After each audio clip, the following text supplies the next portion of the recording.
Welcome to the Hybrid Soul with Kelly Kinkaid. Today, I heard this voice before I connected it with the name. She's all natural, no gimmicks. My guest today is Alex Vaughn. Welcome to the show. I see what you did there. You know what I mean? How you doing? I'm good. How has this journey been for you so far? It's been incredible. It's been a wild journey. I mean, from being a little girl who just used to bang on the keys and have a desire to make music and travel the world and just expanding my gift to being here now. It's beautiful. I'm so blessed. I ran into you recently and you were telling me you were going to an award show. And so you're experiencing like your first things. So many firsts. How is that feeling? It's crazy. It's surreal. I mean, I just did this. I just went to the Soul Train Awards this past weekend, and I also performed at the Femme at Forward Gala. Yes. And these were my first red carpets. And, you know, there were so many times where I used to watch these on television or just see them from my phone. So to be part of such big moments, it's incredible. It's crazy. You know, you're my type of girl because you're so relatable. And I want to talk about your current project, The Hurt Book. Okay. But I want to take the listeners back to where you're from, PG County. You're from the DMV. I am. And, you know, we have a lot of different artists coming from there. But when I listen to your music, it's so relatable because I actually thought you were from the West Coast because you live out there now. And it's just this amazing R&B booming thing for me with all different artists. I love that I consider you a DIY girl because you set up the AV sessions starting out, but you're from the DMV. How did you get into music? It's always been music for me. My grandmother used to have a piano in her home. So when we used to get babysat and go over there, I would just always find my way on the piano, just banging out keys. And it's just always been an attraction to music. I used to always hum when I chewed my food. It's just always been music. It was one of those things that just we found our ways to each other. I feel like I already know this question, but you come from the church? I don't come from the church. I mean, I have a relationship with God, of course, but no, I didn't grow up from the church. Where did all that soul come from? I would have to say it just came from being in the backseat of my parents' cars, listening to the music that they would play, just being from the DMV. It's just a lot of soul, wit, character, just being from where I'm from. Musical influences. If I had to just say my top 5, because there's a lot of influences, I would say Stevie Wonder, Amy Winehouse, Mary J. Blige, Alicia Keys, Jill Scott, Kanye West, Whitney Houston, and Missy Elliott. Nice. I would have thrown Anita Baker with you too as well. I love the Hurt Book the Hurt Book project because when I listen to it, I can find somebody I dated that I can relate to that, and it's a solid project. Thank you. And when you look at the credits, because I do love that you worked with some incredible people, and one, for example, is the legend Rodney Jerkins. How did that happen with So Be It? So Rodney actually produced 3 songs off the project. He did So Be It, he did Do You Ever, and I'm Leaving. And so at first we were looking for production for I'm Leaving, and they sent it to Rodney, and he was like, oh yeah, like I like her, I want to work with her. And I'm like, me? So I went down to Orlando to go to his studio, and we just had a vibe immediately. And I blinked my eyes, and we made a lot of music, but So Be It was one of the songs that came from those sessions. I have questions for each song, but the concept of the Hurt Book, how did that come about? It definitely came from just being hurt. At first when I started on the project, it was about a romantic situation between me and a person and just all the turns that came with that. But I realized that hurt was not coming solely from that. It was starting to bleed into friendships, not that, but just life was starting to affect friendships and my relationship with myself. And I didn't feel like these were things that were about to break me or change me for the worse. It just means that these are things that are happening and part of the story. I love some of the interludes because towards the end of the album, it goes, I'm not broken, I'm just hurt. Yeah. You know, I love that. Was it a therapeutic time for you? Yeah, it's a therapeutic process, if that makes any sense. Yeah. Learning that you're hurt and not broken shows that it's okay to feel those feels because you know that you're not broken. And feeling those feels is a process, but it's a good process into getting to that next chapter. So, I was talking about, and I said you're relatable because what girl can't relate to lame ass, I'm gonna keep it clean, Negroes. Lame ass Negroes. I love when I go see you perform, I'm gonna be in that section to do that chant. Yeah. One of my favorites is Demon Time. Oh yeah? Yeah, I really love that song.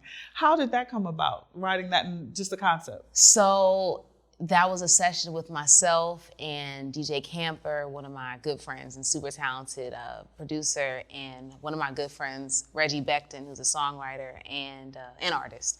But we were just in the studio and I was like, yo, the project needs something sexy.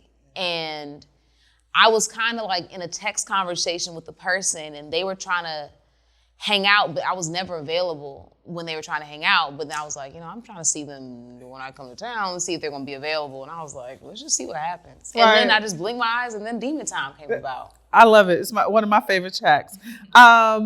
Let's talk about So Be It with Rodney Jerkins. Yes. Love that. I really can relate. I got about 3-4 So Be It's. Yeah. Yeah. Where did that come from? Like, is that a personal thing? Did you all like flub a little bit on that storyline? No. Every song is personal. Yeah. Every single song is personal. So Be It was probably one of the most personal songs because that was my first time experiencing a friend breakup, which is like significantly worse than a romantic breakup. And it hurt so bad that I really wanted to just turn to like, we're not like, it's bad terms, but we didn't end on bad terms. Things just started changing because things changed. And I felt like So Be It was just the best way to articulate that I am doing the best that I can and I've done the best that I could, but I can't put any more into this because it's not helping me or it's not adding to me.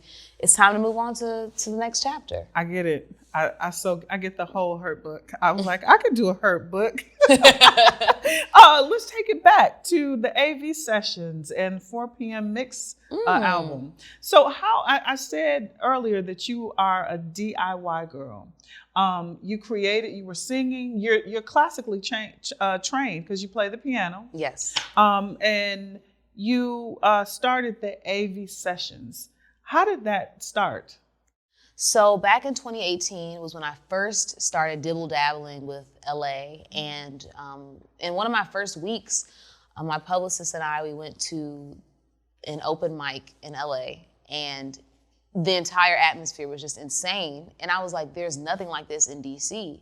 Yeah. And I just thought about when I was coming up in DC, trying to figure out how to create my network and my circle and just grow, and where can I get that performance experience? And there weren't those places unless, you knew someone who knew someone. So, she and I joined forces and I spoke with the guy who ran the open mic in LA just to get some pointers. And then we just brought it to the DMV and just brick by brick, creating progress. And now it's been almost 5 years. Wow, that's beautiful. I actually, in Harlem, I did a artist showcase. And one of my, I guess, moments is there was someone who said, can you please get this guy who's dope from Ohio named John Stevens on here? And I'm like, sure, why not? Who's John Legend?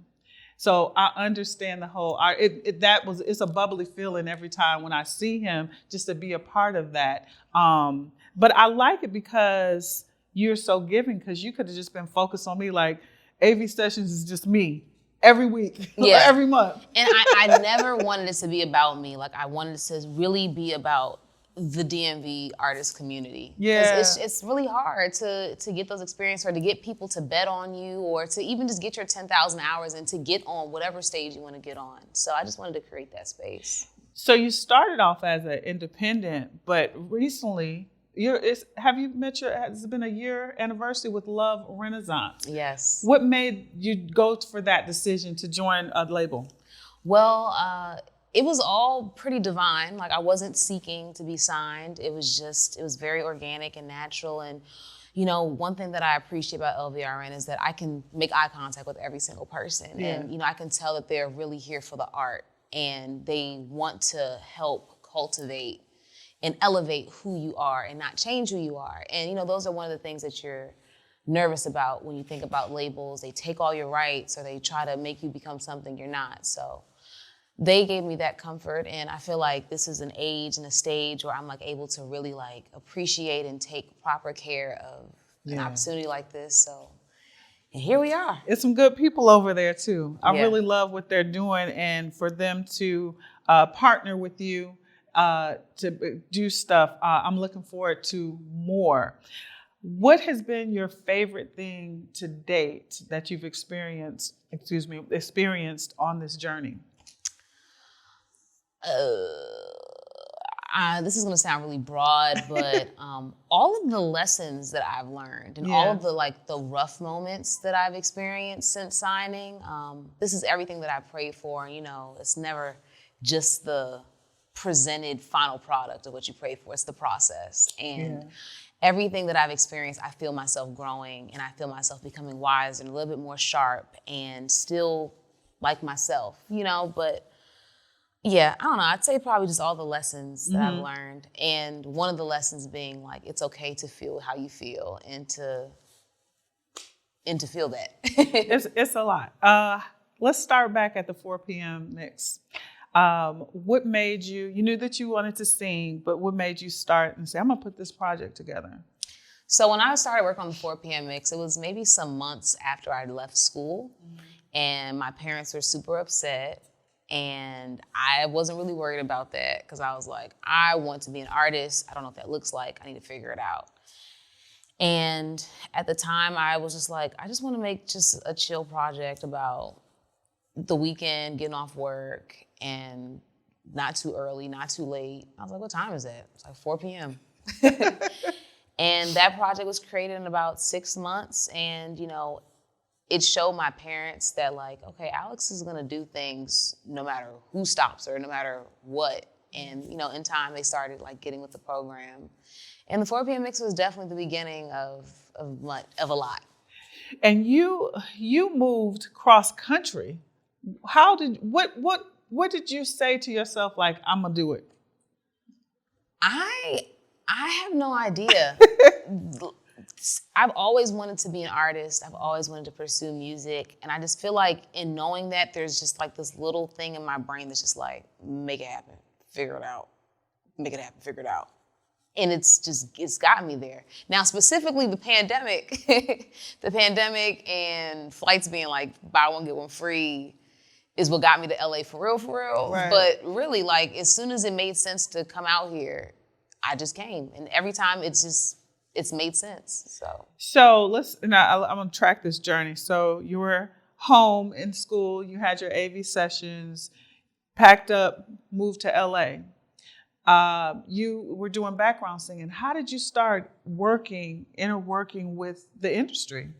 So my mom has a good friend. He's like a musical director and he is always coordinating shows and just directing music. Yeah. So he was probably like my first entryway into doing gigs. I used to sing background with Mamouna Youssef or Mumu Fresh. Yes. Mumu.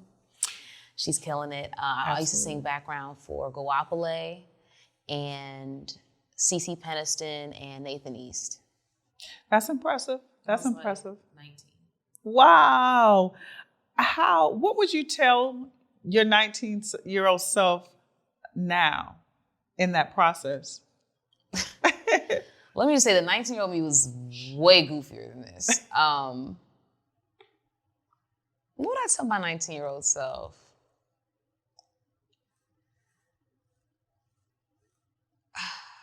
Great job. Great job. Good job. Stay down. Stay down, because there were definitely some hard moments at 19, which sounds crazy, like, yeah, you're 19. But like, there were some rough moments as a creative, like I was just leaving school. Stay down. You believed in yourself. Yeah. What would you tell someone listening to this interview now who, great writer, great singer, but, you know, their feet is kind of have an anchor on it in Midtown, mid in the Midwest or wherever, with big dreams? Be kind to yourself. Give yourself grace. But sometimes you have to push yourself off the diving board. Not saying to the person in the Midwest the solution is to move to LA, but you know what you want. You know when you're being a little scared or being a little timid with yourself. Go with your pace, but definitely know what you're capable of. Like, don't be afraid to push yourself a bit. I know that I'm in the process of doing that still. Like, I know my capabilities, I know my gift, but at the same time, I still question it sometimes, which is insane. But it's human. So, I give myself grace and don't shame myself for having those feelings, but also remembering, like, girl, you're in this position, you have these gifts, you love what you do, that's why you keep making these songs. Yeah. So to lean in that. Yeah. I feel like you are a good girlfriend as far as with your girls. I try. Is there, because I love the talking song, and the interludes, I was like, no, her crew is probably like my crew, where we are really supportive, and it was like, hold your head up.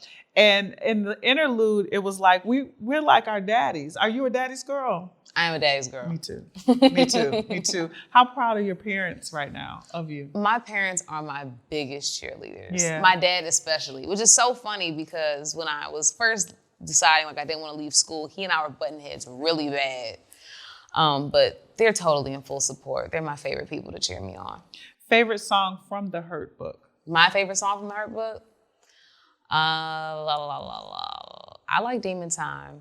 I like Demon Time. I like So Be It. I'm about to name every single song. Absolutely. Do You Ever?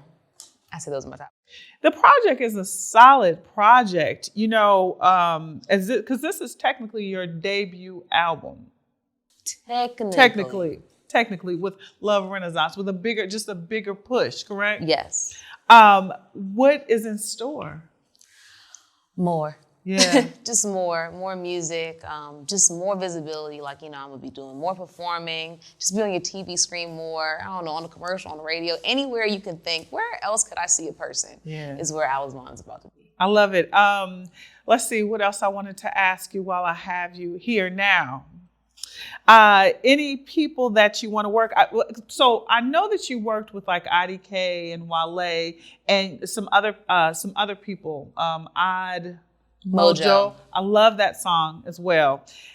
Are there any people on your wish list that you want to work with?